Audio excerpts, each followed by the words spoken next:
बादशाह अकबर के साले हमेशा से बीरबल से बहुत ज़्यादा चिढ़ते थे और वो हमेशा चाहते थे कि बीरबल का स्थान उन्हें मिल जाए। इसी सिलसिले में अकबर का साला एक बार अपनी बहन यानी कि अकबर की पत्नी से कहता है कि बीरबल का स्थान मुझे क्यों नहीं मिलता, आप राजा से बात कीजिए। तो उसी रात राजा की बीवी राजा से कहती है कि आपने जो स्थान बीरबल को दे रखा है वो मेरे भाई को दे दो। मेरे भाई में ऐसी क्या कमी है जो बीरबल को वो स्थान दिया गया है? यह स्थान तो मेरे भाई के लायक ही है। जब महारानी अकबर से ये कहते हैं तो अकबर कोई जवाब नहीं देता, क्योंकि वो समझ जाते हैं कि जरूर उनके साले ने फरमाइश की है कि उन्हें बीरबल का पद चाहिए। अगले दिन सुबह सुबह महाराजा दरबार में बैठते हैं। उस दिन बीरबल दरबार में अपने समय पे नहीं पहुंचता, वो महल के कुछ काम से बाहर रहते हैं। तभी महाराजा अकबर अपने साले से कहते हैं, मुझे आज सुबह महल के पीछे से कुत्तों के पिल्लों की आवाज सुनाई दे रही थी।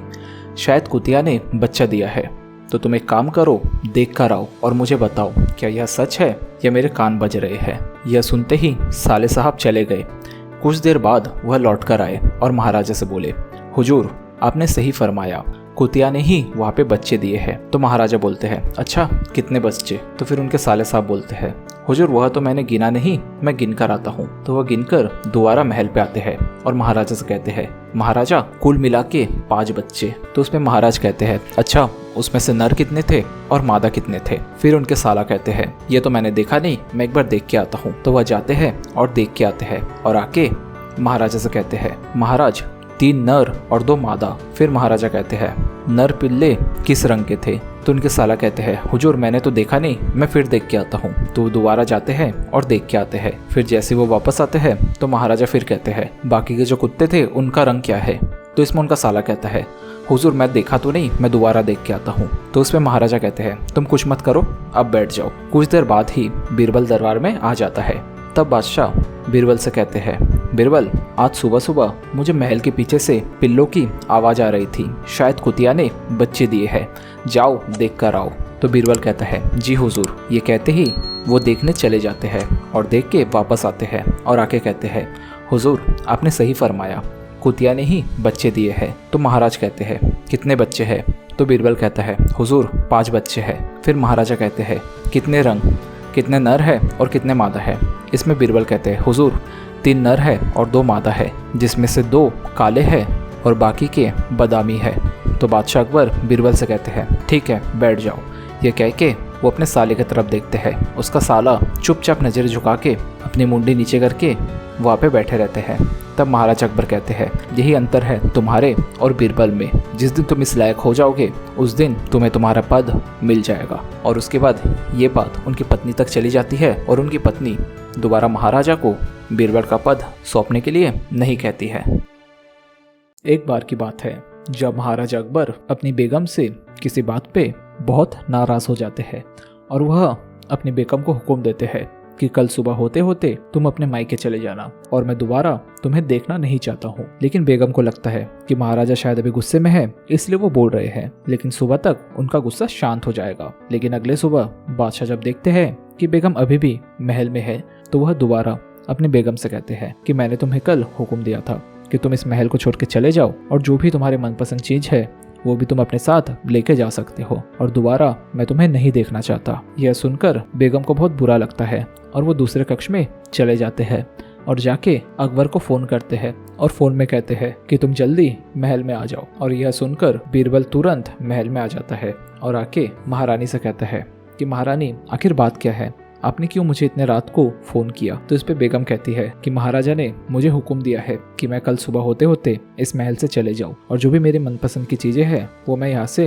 अपने साथ लेके जा सकती हूँ। तो तुम मुझे कुछ ऐसा रास्ता बताओ जिससे महाराजा को दोबारा मनाया जा सके और उनका गुस्सा एकदम शांत हो जाए। तो इस पे बीरबल कहता है कि ठीक है, मैं आपको जो जो कह रहा हूँ आप वो चीजें मानिए और देखना महाराजा खुशी खुशी आपको दोबारा अपना लेंगे। तो बीरबल के कहे अनुसार वह रात को अकबर के खाने में कुछ दवाइयाँ मिला देती है, जिसके कारण अकबर बहुत गहरी नींद में चले जाता है। और उसके बाद बेगम उनको अपने साथ अपने मायके लेके जाती है और अपने मायके ले जाके एक कमरे में बंद कर देती है। और जैसे ही सुबह होता है तो महाराजा अपने नींद से उठते हैं और उठ के देखते हैं वो एक अनजान कक्ष में है, जिसको देख के पहले तो भयभीत हो जाते हैं, फिर धीरे धीरे उन्हें समझ आ जाता है कि ये उनकी बेगम का मायका है।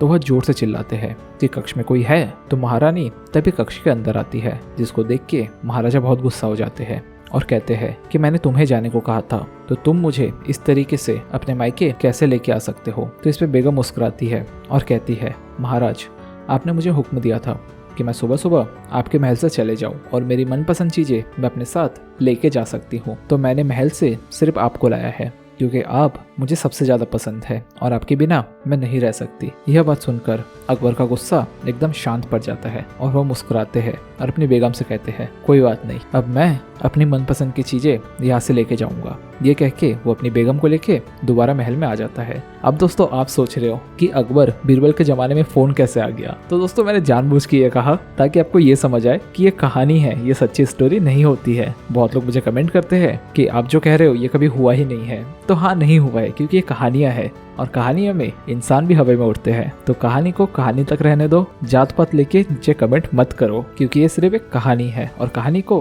कहानी जैसे देख के उसके मजे लो। चैनल अगर अच्छा लगता है तो इसको सब्सक्राइब कर देना और हमारी वीडियो एक भी मिस मत करना। महाराजा अकबर को हमेशा से अपनी मूंछों से बहुत प्यार था।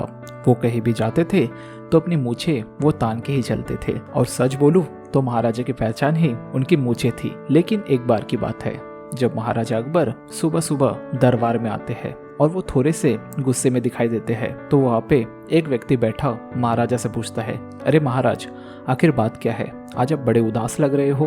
तो इसमें महाराजा और गुस्सा हो जाते हैं और गुस्से में कहते हैं, आज सुबह सुबह किसी ने मेरी मूंछें खींची और इस कारण से मुझे सुबह से गुस्सा आ रहा है और उसे मैं क्या सजा दूं मुझे बिल्कुल समझ नहीं आ रहा है, लेकिन मुझे सजा देनी है जिससे वो दोबारा ये हरकत बिल्कुल ना करे। ये सुनते ही सारे दरबारी के कान खड़े हो जाते हैं और एक एक करके बोलने लगते हैं, महाराजा आपकी मूंछें खींची, इसकी सजा तो बहुत बड़ी होनी चाहिए। तो इस पे अकबर कहते हैं, बड़ी होनी चाहिए, कितनी बड़ी होनी चाहिए। तो इसमें से एक व्यक्ति खड़े होकर कहता है, महाराजा उसे तो इस राज्य से खींच के बाहर निकाल देना चाहिए। तभी दूसरा व्यक्ति वहां से खड़े होकर कहता है, ये तो बहुत छोटी सजा है, मैं तो कहता हूँ उसका गर्दन धड़ से अलग कर देना चाहिए। तभी तीसरा व्यक्ति कहता है, महाराजा इससे तो तुरंत मृत्यु हो जाएगी, लेकिन इसकी सजा इससे भी बड़ी होनी चाहिए। तो बाजू में व्यक्ति कहता है, इससे भी बड़ा, कितना बड़ा। तो वह तीसरा व्यक्ति कहता है, उसे बिना खाना दिए जेल में डाल देना चाहिए जिससे वो तड़प तड़प के मरे। तभी चौथा व्यक्ति वहां से खड़े होकर बोलता है कि नहीं, उसकी सजा तो ऐसी होनी चाहिए जिससे पूरे राज्य के लोग भयभीत हो जाए। उसे जानवरों के सामने फेंकवा देना चाहिए और जानवर को जिंदा खाने की अनुमति देनी चाहिए। यह सब बातें दरबार में चल ही रही थी, जिसको सुनकर अकबर को धीरे धीरे और गुस्सा आ रहा था और उसके गुस्से को बीरबल ने भांप लिया। और तभी बीरबल खड़े होकर कहा कि तुम सब चुप रहो, मुझे तो लगता है जिसने महाराजा की मूंछ खींची है उसको सजा नहीं, उसे उपहार देना चाहिए। ये सुनते ही महाराजा का गुस्सा थोड़ा सा शांत हो गया और वो बीरबल की तरफ देखते हुए बोलने लगे, इससे क्या मतलब है बीरबल कि उसे उपहार देनी चाहिए। तो इस पे बीरबल ने कहा, महाराज आपकी मूंछें कोई खींचे इतनी हिम्मत तो किसी के अंदर नहीं है। जरूर आपकी मूंछ आपके शहजादे ने खींची है और उनको कोई सजा नहीं बल्कि उनको उपहार देनी चाहिए जिससे वो खुश हो जाए और आपकी मूंछें दोबारा ना खींचे। यह सुनकर अकबर खुश हो जाता है और यह बात सुनकर अकबर सारे दरबारियों से कहता है कि अपनी बात रखने से पहले दूसरे व्यक्ति की भावनाओं को समझो और उसके बाद वहाँ पे अपनी बात रखो। यह कह के अकबर तो बैठ जाता है, लेकिन सारे दरबारी का शक्ल शर्म से झुक जाता है। दोस्तों आपको भी अगर अकबर बीरबल की बुक पढ़नी है तो डिस्क्रिप्शन में मैं बुक्स की लिंक डाल दूंगा, वहाँ से जाके आप बुक्स को खरीद सकते हो। तो मिलेंगे हम एक नई कहानी में।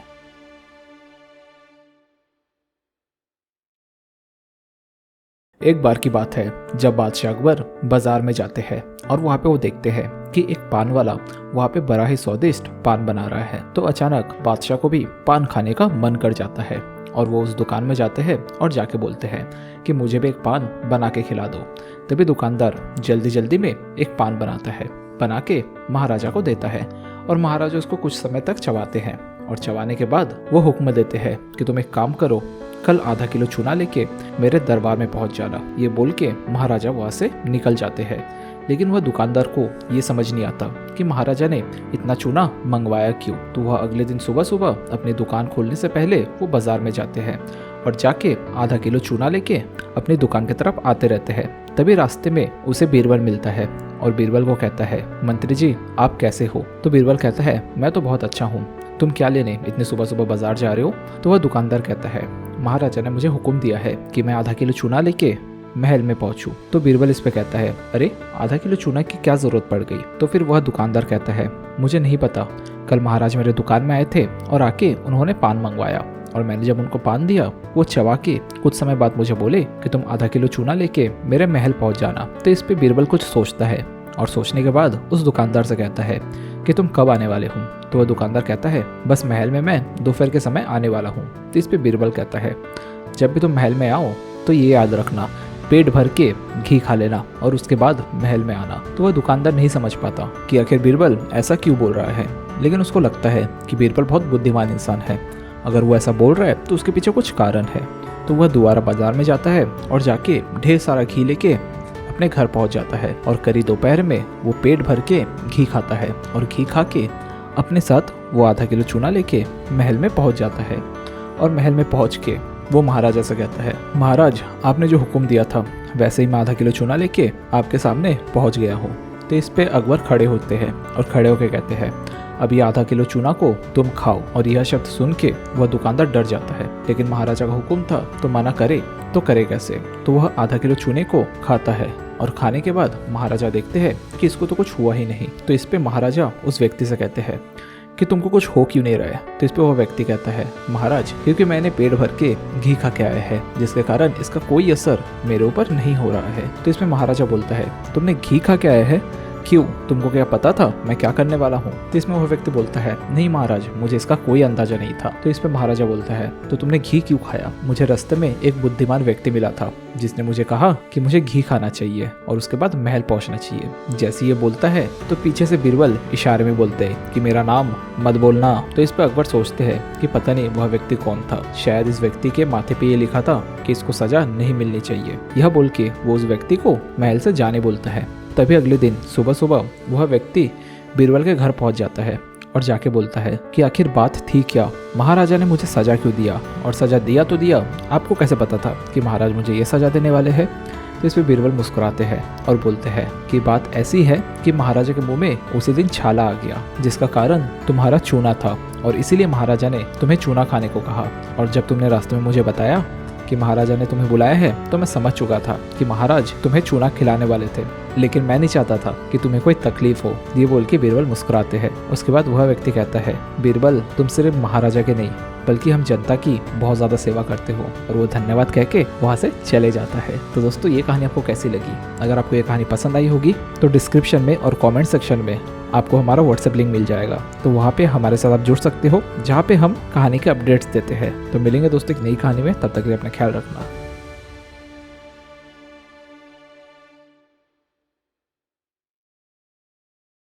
दोस्तों क्या आपको पता है महाराजा अकबर को नदी में नहाना बहुत ही ज्यादा पसंद था और इसीलिए वो हर महीने नदी पे नहाने जाया करते थे। लेकिन जब भी महाराजा अकबर नदी में नहाने जाते थे उनके साथ उनके परम मित्र बीरबल भी जाते थे, लेकिन बीरबल कभी भी नदी में नहीं उतरते थे क्योंकि बीरबल को नदी में नहाना बिल्कुल भी पसंद नहीं था। वैसे ही एक दिन की बात है जब महाराजा अकबर तय करते हैं कि वो अपने दोनों बेटे को लेके नदी में जाएंगे और दोनों बेटों के साथ मौज मस्ती से नहाएंगे। और हर बार की तरह इस बार भी बीरबल उनके साथ जाते हैं। जब वो चारों नदी की ओर जाते हैं तो अकबर अपने कपड़े और साथ ही साथ अपने दोनों बेटे के कपड़े को निकाल के बीरबल के ऊपर रखते हैं, यानी बीरबल के कंधे पे रखते हैं और तीनों लोग मजे से नहाने लगते हैं। तभी अकबर का छोटा बेटा अकबर से कहता है कि आपके मित्र बीरबल नदी में क्यों नहीं नहाते हैं, क्या वो डरते हैं? तो इस पे अकबर बोलता है, मुझे इसकी जानकारी नहीं है, मैं एक बार बीरबल से पूछ लेता हूँ। तो बीरबल से पूछते हैं, अरे बीरबल तुम नदी में नहाते क्यों नहीं हो? सालों से तुम मेरे साथ आ रहे हो, मैं इतने मौज से नहाता हूँ, इतनी ठंडे ठंडे पानी जिससे पूरा दिन एकदम अच्छा हो जाता है, लेकिन तुम क्यों नहीं नहाते हो? तो इस पे बीरबल कहता है, महाराजा बस ऐसे ही, मुझे नहीं पसंद तो मैं नहीं नहाता। तो ये जवाब सुन के अकबर को उतना अच्छा नहीं लगता, तो वो सोचता है क्यों ना बीरबल की फिरकी ले जाए। तो वो बीरबल की तरफ देखते हैं और बोलते हैं, तो वो बीरबल से कहते हैं कि बीरबल अगर तुम इस पानी में नहीं नहा रहे हो तो तुम बहुत बड़े मूर्ख हो और अपने ऊपर तुम गधों का बोझ लेके घूम रहे हो। तो ये सुन के बीरबल अपने दोनों कंधों की तरफ देखता है और देख के बोलता है, नहीं महाराज, नहीं महाराज, मैं गधों का नहीं बस 3 गधे का बोझ लेके खड़ा हूँ। ये बोल के बीरबल हंस पड़ते हैं। और फिर क्या था, अकबर चुपचाप बीरबल की तरफ देखते हैं और अपने बच्चों की तरफ देख के शर्मिंदा हो जाते हैं। लेकिन जैसा आपको भी पता है, महाराजा अकबर बीरबल को कोई सजा तो दे नहीं सकते, तो इसीलिए वो भी उस बात को टाल देते हैं और दोबारा कभी वो बीरबल की फिरकी नहीं लेते हैं। एक बार की बात है, जब महाराजा अकबर के दरबार के बाहर दो व्यक्ति आपस में बहुत लड़ रहे थे। लड़ाई को देखते हुए सिपाही उस दोनों व्यक्ति के पास पहुंचते हैं और पहुंच के बोलते हैं कि आखिर तुम दोनों यहाँ पे इन पागलों की तरह क्यों लड़ रहे हो। तभी उसमें से एक व्यक्ति कहता है, हम यहाँ महाराज से मिलने आए हैं, कृपया महाराज को हमसे मिलने की अनुमति दिलवाइए। तो वह दरबारी महाराज के पास जाते हैं और जाके कहते हैं, महाराज, दो व्यक्ति बाहर पागलों की तरह आपस में लड़ रहे हैं। और जब मैंने जाके पूछा तो वह दोनों व्यक्ति कहने लगे, हमें महाराजा से मिलना है। तो महाराज, आपका अगर आदेश हो तो मैं वो दोनों व्यक्ति को महल के अंदर लेके आता हूँ। तो अकबर कहते हैं, ठीक है, दोनों को लेके आओ, देखता हूँ आखिर बात क्या है। तो महाराजा के आदेश के अनुसार दोनों व्यक्ति महल के अंदर आते हैं और आके उसमें से एक व्यक्ति जिसका नाम रामू है, वह महाराज से कहते हैं, महाराज, मैं एक व्यापारी हूँ और मेरा काम तेल बेचना है। और यह दूसरा व्यक्ति जिसका नाम मोहम्मद है, एक दिन सुबह सुबह वह मेरे दुकान में आया और आके मुझसे उसने तेल लिया और तेल लेने के बाद इसने पैसों से भरा मेरा थैला वहाँ से उठाया और उठा के वहाँ से चला गया।